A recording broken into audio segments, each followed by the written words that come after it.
and the one that we have here. The Eba.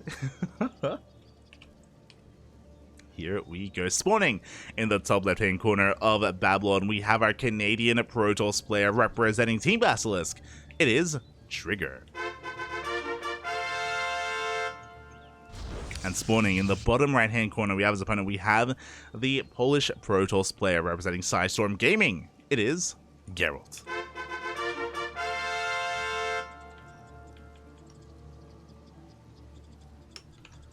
Here we go. The PvPs have arrived. The first one, I should say. Of course, Skillus is also in this group, so we'll be seeing some more of Skillus against these two players as well. Until then, oh my Gerald, he's so crazy. Sorry, Trigger is so crazy. We've been seeing this a lot. We've been casting a lot of Trigger recently. We've been casting a lot of Trigger versus Australia, especially, and Trigger in the ESL Open Cups. He's also been competing in the Tenacious Turtle Tussle, which is our weekly NA tournament. So we cast a lot of Trigger versus Nice. And something that I find really fascinating is that Trigger goes for 2-gate openers even on ramp maps. Whether it's Babylon, Altitude as well. It's really interesting. Trigger, very rarely does he go for gate expands, even on maps where it's safe to do so. It's really... I would love to hear the rationale behind it. I'm pretty sure he just feels confident that even if he's behind like a base, even though he's behind economically, like he can bounce back, which is a really bold way to play. But yeah, Trigger, he does this very frequently. For those wondering, in PvPs, on maps like Babylon, on maps with ramps like, oh god, what's the other that comes to mind? Altitude as well. Because there are ramps coming into the natural, you can go for more greedy and economic openers. You can go for gate expands. Now, Gerald, upon seeing that Trigger doesn't have a low ground gateway, he went for his own 2-gate opener. So it's 2-gate versus 2-gate. Geralt, I'm sure, would have liked to have taken a faster Nexus, but upon seeing that Trigger didn't go for an economic opener, Geralt is respecting it and he's responding with his own gateway units. And from here, of course, Geralt will have a much more secure Nexus anyway. As Geralt, he's going to be delaying his Nexus even further. He's going for a Stargate follow-up as well. So very aggressive here out of Geralt. He's like, mate, you want to threaten a 1-base all-in against me? Nah, mate, let's go. He's going to bring the aggression to Trigger instead. The Adepts move out. As they move out, the Stalkers are moving in. Nexus is thrown down, but the Stalkers have arrived, and we're looking for some damage. We're actually, going to be dipping into the main, but the defensive Stalkers of Trigger have arrived, and Geralt is forced back. At least he confirms that his opponent is expanding. And Geralt is looking for his own Nexus.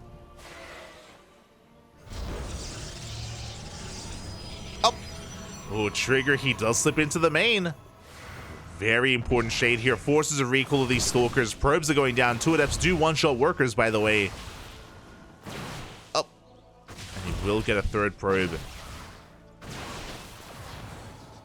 Now, what is important is that even though the Adepts, they did do a lot of economic damage, 3 probes going down this early on, pretty big deal. Trigger didn't scout the Stargate. He did see how late the Nexus was, though, so he should be able to piece together that tech was thrown down. Whether it's a Stargate or a Twilight Council, Trigger doesn't quite know. There is no shield battery in the main base. Stalkers are in position in the natural. Hallucination Scout is coming out across the map. But is it going to be too late? The Adepts are distracting the army. Again, Geralt, he's keeping the army busy on the low ground. Oh, Trigger, he actually moves out onto the map to chase this down. And as a result, he exposes his main. 4 probes go down. We force a recall. The Adept shades in as well. 7 probes going down. Ay, ay, ay. 10 in total. An insane amount of damage done, even though Trigger did get a slightly faster base, even though he did get some economic damage across the map, this Oracle has more than made up for that, and we have a 2nd Oracle coming out. Now, This time Trigger's ready for it. He does have Stalkers in position, so he shouldn't lose too much at all. He's going to force Gerald back. So he dips between the bases. But again, if these Oracles do join forces, they can one-shot workers, and it looks like that's what Geralt is setting up for. He's threatening a dive into the main. At the same time, Trigger is across the map. Is going to be shading in. Does bypass the units of Geralt. Doesn't commit to the shade, though. Both players are working on Blink. Again, Trigger, because he had a faster Twilight Council, he has faster Blink available. Geralt is one step behind in that aspect, in that respect. Oh, but a good catch here by Geralt is going to shut down these Adepts. It's kind of trapped here at this point. As the Adepts are going to be going down. So again, really good movement out of Geralt. Really good foresight with those pylons. Speaking of Revelation, just gets confirmation that Blink is already done. And Trigger is working on his third. Working on his third base. Geralt still has a lead. He has a worker lead. He has a faster third base. So in the economy, Geralt does have quite an advantage. It's something that Geralt is lacking when it comes to Blink, but now he's tied that up. Has tied that up. The army is moving out. Looking at the units tab, the armies are pretty comparable between the two players, but ooh, Geralt, he has set up a stasis trap. Uh-oh. He wants to bait his opponent into it, and does Trigger see? Does he notice? Up! Oh, he does not. 3 Stalkers do get caught in that stasis. And that may just be enough for Geralt to snowball. Again, Geralt is struggling to push him forward. At the same time, Oracle dips into the natural, gets 2 probes. Gets out of there. Yeah, more workers going down in the main as well. 6, 7 more probes. But we get the Oracle. But again, that Oracle has more than paid for itself.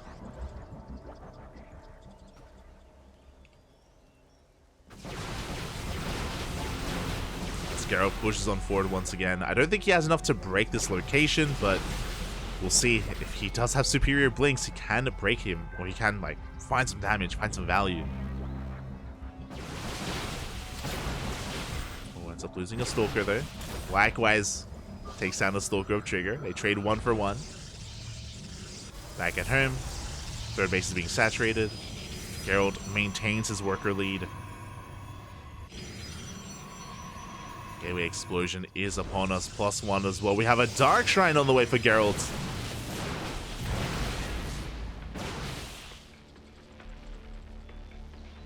And I'm a little bit concerned because if I'm not mistaken, yeah, Trigger doesn't have any form of detection. To be fair, at this stage of the game, we should be throwing down a Robo soon. Fingers crossed. Do you have a Scout coming across the map? But Trigger, he doesn't have a Stargate, he doesn't have a Robo, doesn't have a Forge.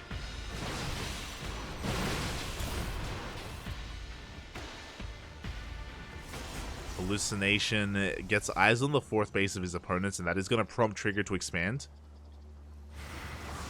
Adept shade in, and Trigger is distracted. He's not scouting with the Hallucination, he's not checking. He's not going to see the Dark Shrine. Uh-oh. He's not going to see the Dark Shrine behind the mineral line. Hallucination is more concerned about scouting the 4th base. Okay, we have cannons. Thank God. We have a cannon in the main. That's gonna help.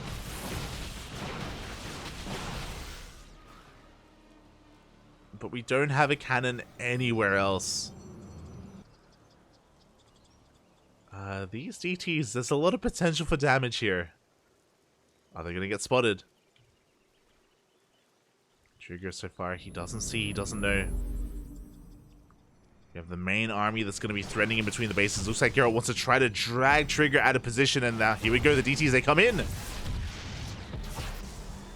Oracle into the main as well. 6 probes go down. No, the probes, they run into the Stalkers. Okay, they don't go down. Robo just now is on the way, and there is zero mining at the third base of Trigger. He's forced all in. He's sending everything he has across the map. The Invisible Man, they are winning Gerald this game. And to be fair, he was already ahead. And we're going for a base trade. All right, we're going for it. Cannon gets taken out. We recall back home. The DTs, they can take care of the rest. There's no detection across the map. Defensive DTs are insane. GG gets called, and Gerald takes game number 1. GG.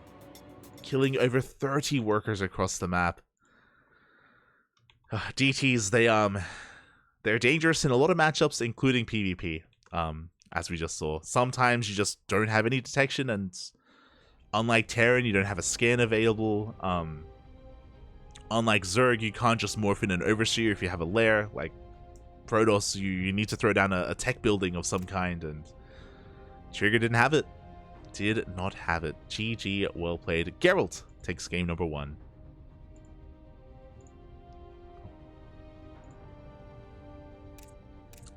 And now we're getting ready for game number 2. Oh. Yeah, DTs, they can always be heartbreaking, especially in PvP. Like, this happens, I don't want to say it happens often, but every now and then you get a PvP where it's like one player goes for DTs, the other doesn't have anything to do with it, and it just ends. It's just over. It happens. Oh. And here we go, spawning in the top right-hand corner of Royal Blood. We have the Canadian Protoss representing Team Basilisk. It is Trigger. Down in this series, looking to fight back. And spawning in the bottom left-hand corner, we have his opponent. We have the Polish Protoss player representing Sidestorm Gaming. It is Gerald.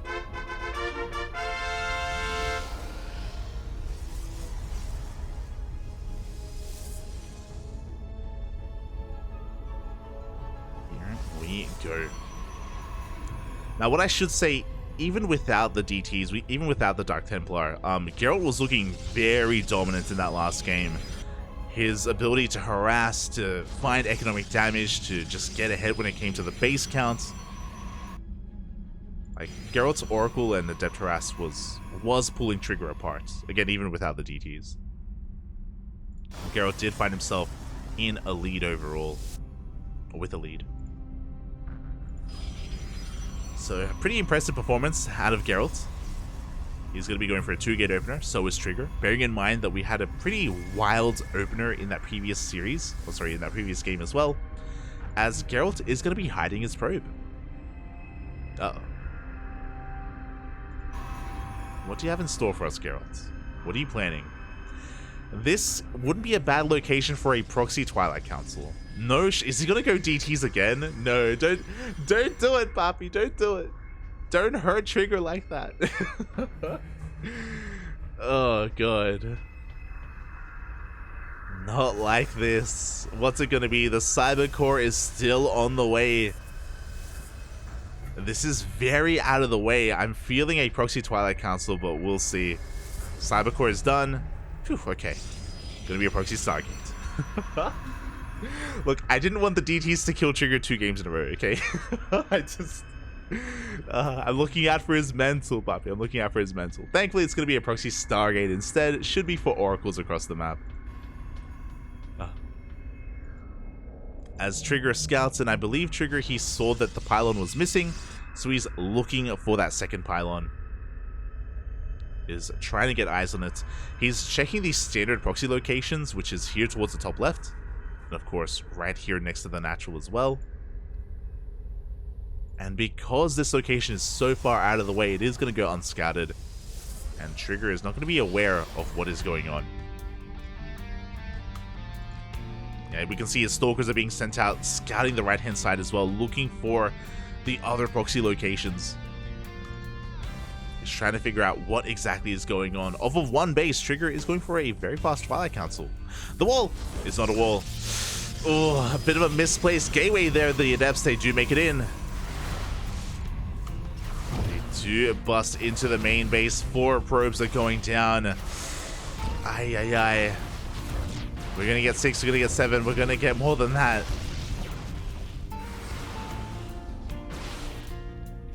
So we get 8 in total. We get 9 in total. Across the map. We also have a couple of stalkers, but it looks like Gerald's able to react in time. He does wall off.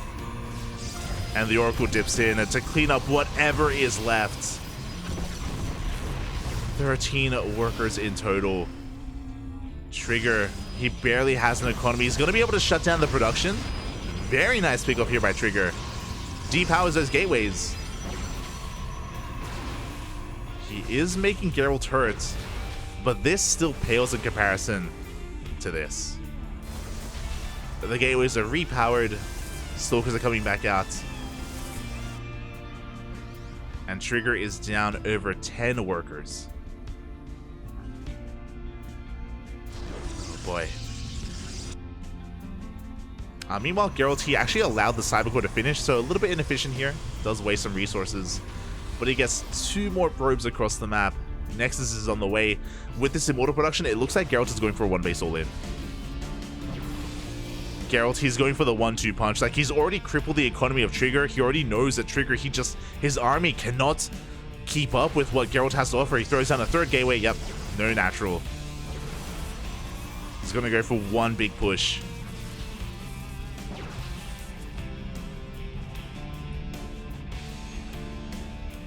And Trigger can muster up a defense, especially if he's able to scout and recognize that Geralt isn't expanding. Then Trigger, he can give up on the natural, he can throw down a shield battery, maybe 2 shield batteries with an overcharge.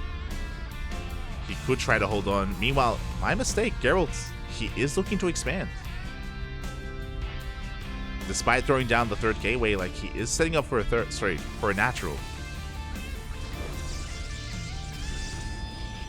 Oh no.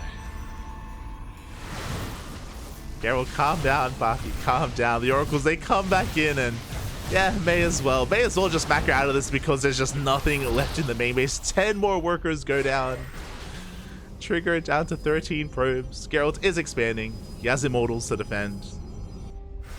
What this means is that as more probes are falling, even if Trigger goes for a 1-base all-in as a response, there are Immortals. Like, Gerald's, I mean, if he wanted to, he could attack with this, but even defensively, like, Trigger can't really hold a candle to 2 Immortals, soon to be 3 Immortals, by the way. If Gerald threw down a 4th gateway, he could just go all in. But he's just gonna take his lead and extend it by expanding. No need to risk anything.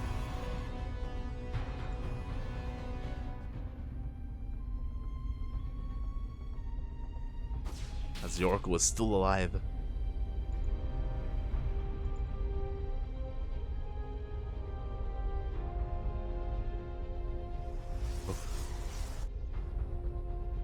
And Trigger's got quite a lot of catching up to do. I mean, he does have a faster natural, so he's had double probe production for a little bit longer.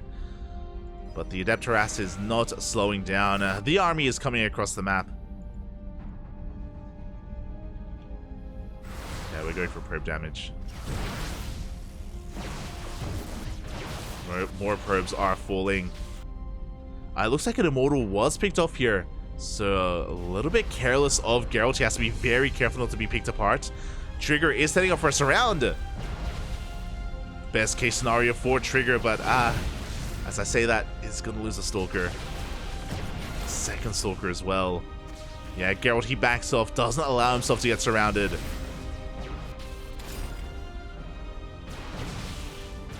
And he is picking apart these Stalkers. GG gets called. And Geralt will take the 2-0. GG. Oh my god. Ay, that was brutal. That was a brutal performance there from Geralt. Just, yeah, from almost the beginning there.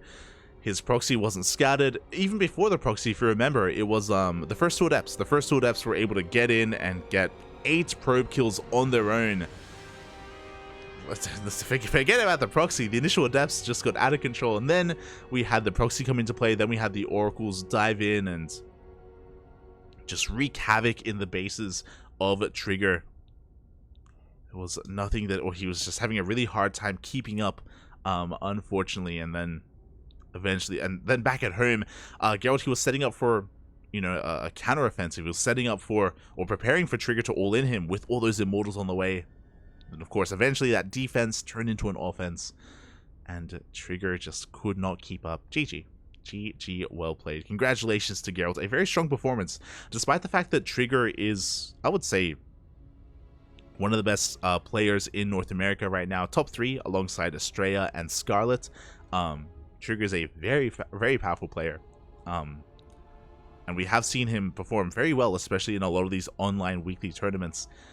But last here at LAN, at HomeStory Cup, Trigger has been struggling a little bit here. He went down to Solar earlier, he went down to Gerald here. So I do wish him the best in his remaining series, because it doesn't get easier. Trigger still has to play against Skillous, he still has to play against Hero Marine as well. So I wish Trigger the best, and I hope he enjoyed his time at HomeStory Cup as well. Hope he had a good time there. I know, similar to Fiance, like Trigger, he isn't the most experienced when it comes to offline events. Again, he kind of rose to prominence in the COVID era of StarCraft. A decent amount of players did, actually, now that I think about it. So he wasn't able to, you know, actually have too much offline experience like these veterans like Hero Marine and Special and Solar, who've been competing for many years, ever since Heart of the Swarm, even some of them Wings of Liberty before that. So yeah, Trigger, I'm sure just gaining a lot of valuable experience from being there, playing at HomeStory Cup, and we'll be casting some more Trigger tomorrow, as we have now wrapped up our last series here of the night. We're going to be wrapping up Group B of HomeStory Cup tomorrow. We're not going to do it today because we don't have that much time.